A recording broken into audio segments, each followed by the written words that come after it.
Right, then, Helldivers, we are back and we have so much to go over today, as we have a message regarding the major order, a new major order, as well as some news with regards to what's going on inside Arrowhead Studios right now. And we also have a new cape, something that we didn't expect, but something we wanted to have, and we have finally got it. Loads to go over today, guys. Let's jump right into it and see what's going on in the world of Helldivers 2.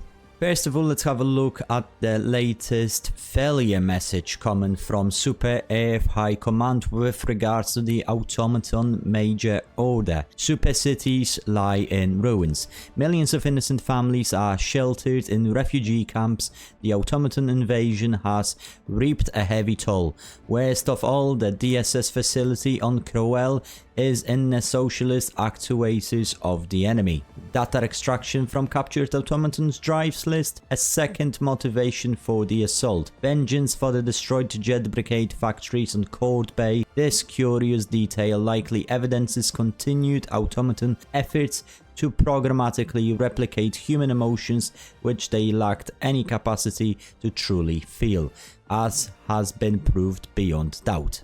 This travesty will not go unanswered. The Helldivers, buoyed by the true and inimitable desire for revenge that burns in the heart of every true patriot, will reclaim our stolen cities and territory and test the limits of the automaton's capacity to simulate terror, agony and regret. Very, very big one, guys. Very sad news. A major order has been failed. Community is not exactly happy about it, but I'm not gonna go too much into that. We failed. We cannot win them all, and I'm sure we will win the next one. Or will we? The next major order is also out, and this is another very interesting one. The one that I think it's a very, very much a filler MO. Probably the most filler MO we had in a while. Let's have a look at this one. The relentless assault of managed democracy, it's taken its toll on our citizens' sense of well-being. The images of our cities in flames and butchery of innocent civilians broadcast on all news channels are impossible to forget. Surveys indicate that citizens' fear of invasion, disfranchisement and dismemberment of loved ones is at all-time high.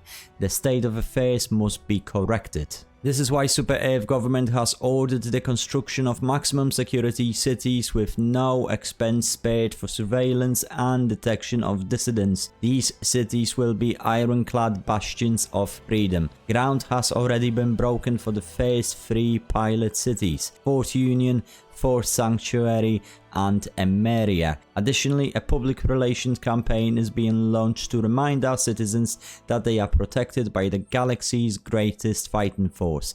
In support, the Helldivers are ordered to kill the enemies of freedom that arise most frequently in the citizen nightmares. List to follow. This mission is of utmost importance. It is imperative that our citizens' faith in the ability of Super AF to protect them remains unshakable. And this is a very interesting major order. We have a week to kill the designated number of each enemies that most frequently plague our citizens' nightmares, which are 20 million Shriekers, 12.5 million Impalers, over 6 million Factory Striders, 7.5 million flesh mobs, and the most interesting one in this major order is almost 4 million Leviathans. Who in their right mind in the community is going to deliberately want to kill 4 million Leviathans? I just see that number specifically as so impossible,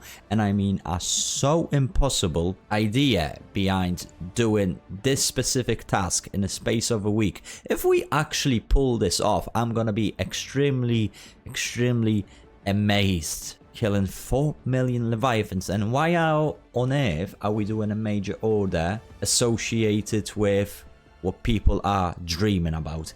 It's a very, very weird one for me, and that's why I said before it is very much a filler MO as well. Over 6 million Factory Striders and 12.5 million Impalers. Are we gonna do that? I actually really don't know. The spawn rates of these enemy types need to be increased massively for us to be able to achieve this one, in particular the Leviathans.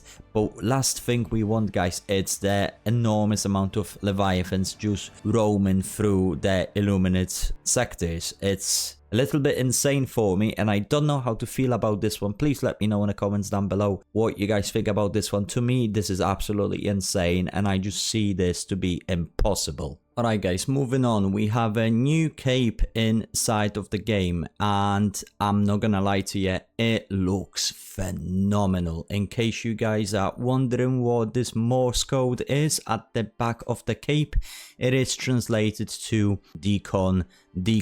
In case you don't know what Decon is, it's the program that was associated with making a live stream that helped us to bring Station 81 back online just before the invasion of the Illuminate from the Meridian Singularity. The cape looks absolutely unbelievable. It looks great, and is it hinting potentially at the purple skins coming on with the future content and future warbonds? I really hope so, because this cape is really something else. One of the best capes we have in the game right now, and it's available to those players that played between May the 9th and the last few days. If you launched the game in those past few days and you got involved in Battle of Super Earth at any point, that cape will probably end up in your inventory. Please allow the developers to deploy this cape fleet-wide. It will take some time, but if you have played between May 9th and now, you will receive it. And lastly guys, we have a message from Arrowhead Game Studios that has been recently posted on their Twitter. Helldivers, the team is entering Swedish Summer Protocol, 2 weeks of lakes, Fika and tactical sunbathing. But fear not, service continues, the galactic war rages on, and Super Earth still needs you. We'll be back soon, recharge and ready to drop even harder for Super Earth. I really appreciate the fact that they are giving us this message, as we know that a solid chunk of Arrowhead Studio developers are currently on their vacations, including the Baskinator, but they will be back, and not all of them have actually went on holidays. There's still people working, there's still people in the studio, there's still people looking after the game, which is absolutely great. Do not expect any patches coming in the next week or two. They might come, there might be some bug fixes, etc., but I'm just not expecting anything spectacular in those next 2 weeks. Other than that guys, the game is in a little bit of a weird state, but once the Xbox divers arrive, I believe we're gonna be back in full swing. Thank you so much guys, as always, smash that beautiful like, subscribe if you want to see more. I'm Krennic, and I will see you guys on the battlefield.